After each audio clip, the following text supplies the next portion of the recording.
Hey everyone, this is Chris Crazy House here, and I want to talk a little bit about the new series Thundercats Roar that premiered on Cartoon Network's website a few days ago. So I had a few extra minutes, like I had like just 45 free minutes, which is very rare for me.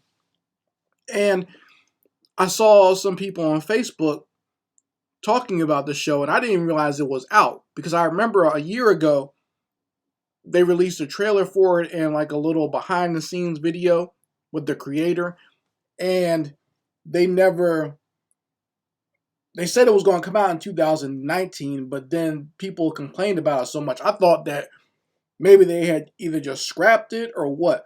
I didn't know when it was supposed to come out, but they just decided to release it online, and I saw some folks were watching it on my Facebook page, and I said, hey, let me go check it out too, since some people I know are watching it.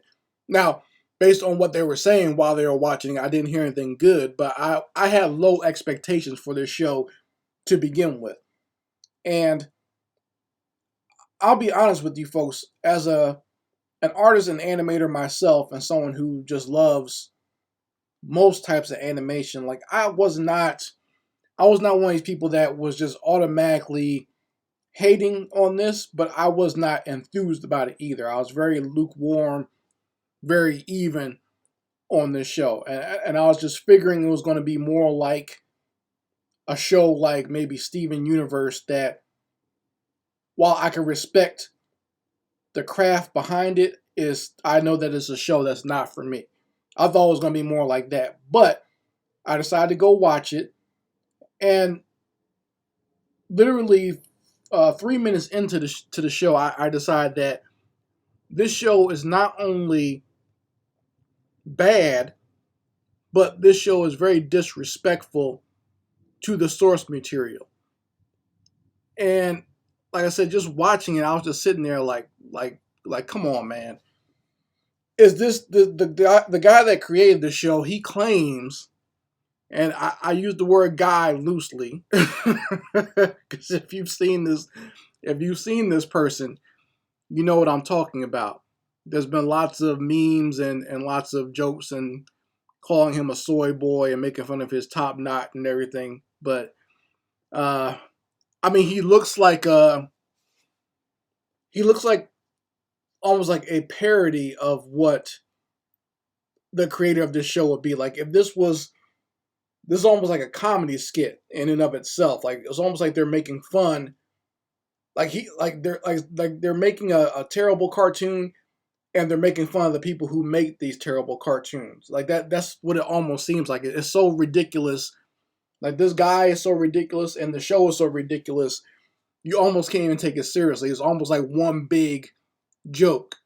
Like they're trolling everybody with it. That's what it almost feels like. But the sad thing is that it's an actual reality, and these people actually take themselves seriously and they take that terrible show that they produce seriously. But I know for a fact that Cartoon Network doesn't have any type of real confidence in it. That's why they released it online first. They saw the backlash, and they saw how both traditional fans and new animation fans reacted to it. And they wanted to see, kind of test the water, so they put it online first. And as expected, is still getting negative reviews. Like the show is worse than we actually thought. It's worse than I actually thought.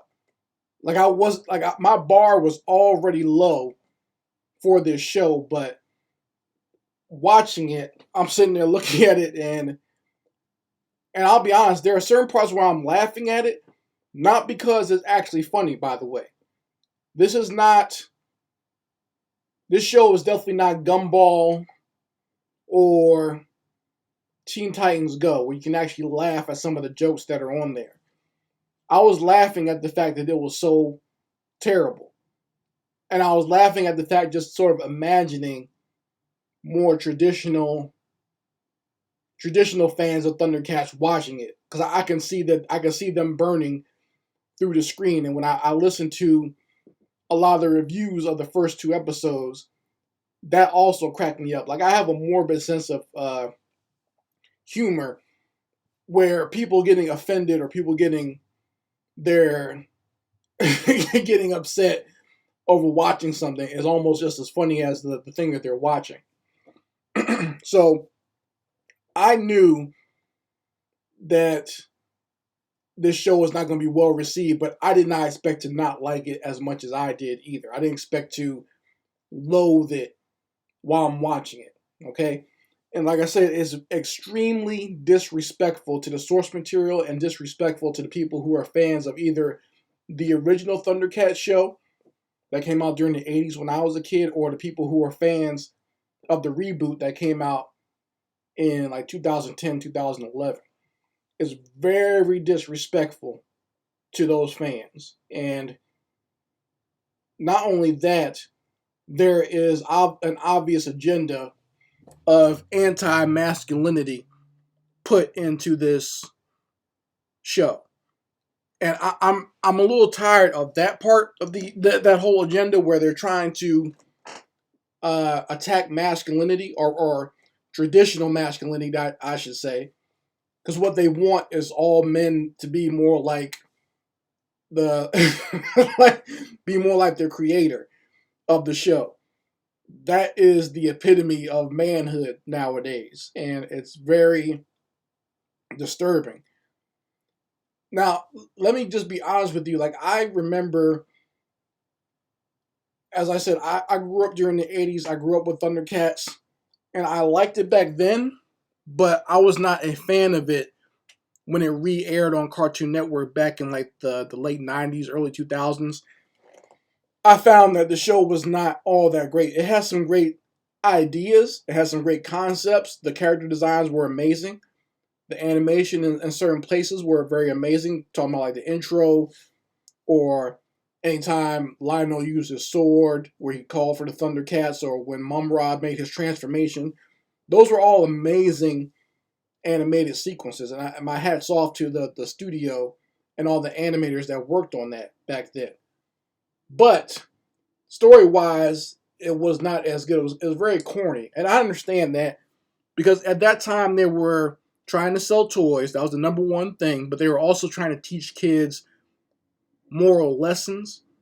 Like, if you look at all the cartoons from back then, there's that standards and practice of TV for small children, where they were always trying to teach a certain set of lessons. So if you watch any show from back then, whether it be Masters of the Universe, G.I. Joe, uh, Thundercats, Silverhawks, whatever, there's always like a little lesson you were supposed to learn in the show. And also, they were trying to prepare young males for a possible war with the communists. Because you remember, a lot of those cartoons were released during the 80s when we were still in the midst of a Cold War with Russia. So that mentality seeped into popular media at the time, and they wanted to make sure young men were prepared for possible combat and possibly having to stand up and be a bulwark against a possible communist invasion.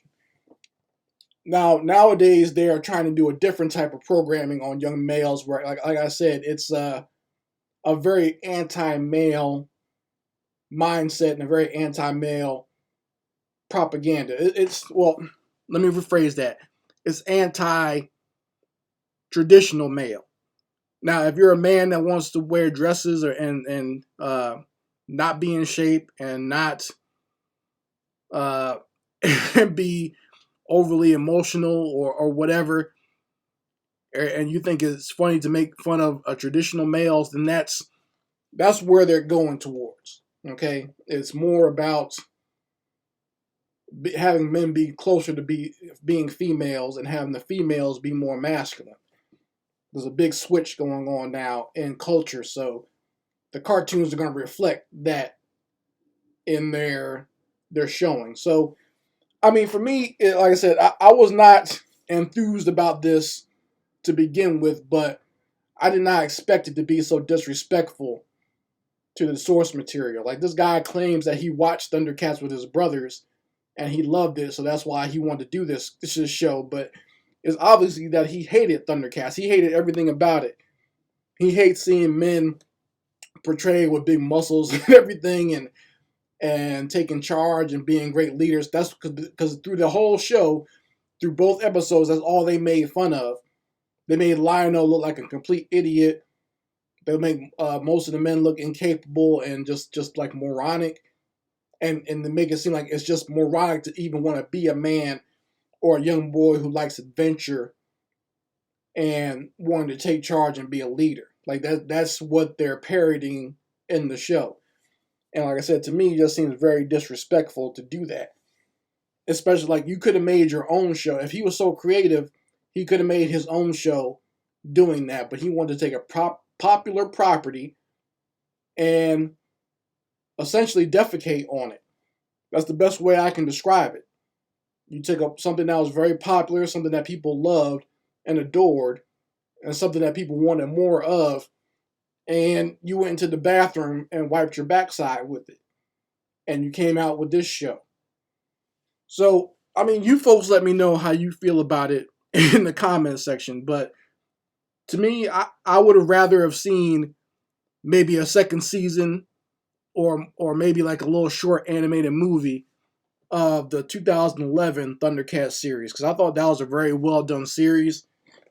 That's the first time that type of material was taken seriously, and it was building episodically, and the character development was very well done, to where you could see the story was really going somewhere, but Cartoon Network did not air it at the proper times, and they weren't pushing it as they should. So they kind of missed the boat on that one. But I would have rather seen some more of that than see what this is. And like I said, I have no problem with quirky looking, or because even honestly, the animation is not bad. It's the style of the show, the style of the characters is bad, and it's been overdone at this point. To do characters like this is completely unoriginal at this point. Okay, these characters, they look like the Thundercats if they all were midgets and had Down syndrome. That's what the characters look like on this show. The animation, the actual movement, and pacing and timing is not bad, but overall, the style of the show has been overdone. It's what I like to call the everyone gets a trophy style of animation. There is no real standard. It's just whatever you can doodle is what the standard is, and that's what's popular nowadays. Like I said, it's based on the mentality and the way that this society is built these days and what they're trying to promote to young people. Hopefully the pendulum swings back and over again. Okay? Anyway, you guys let me know how you feel about it in the comments section. Anyway, and I'll post a link to maybe the trailer of the show so you guys can go see it if you've never seen it before, and you'll understand exactly what I'm talking about. Anyway, Chris Crazy House signing out. Peace.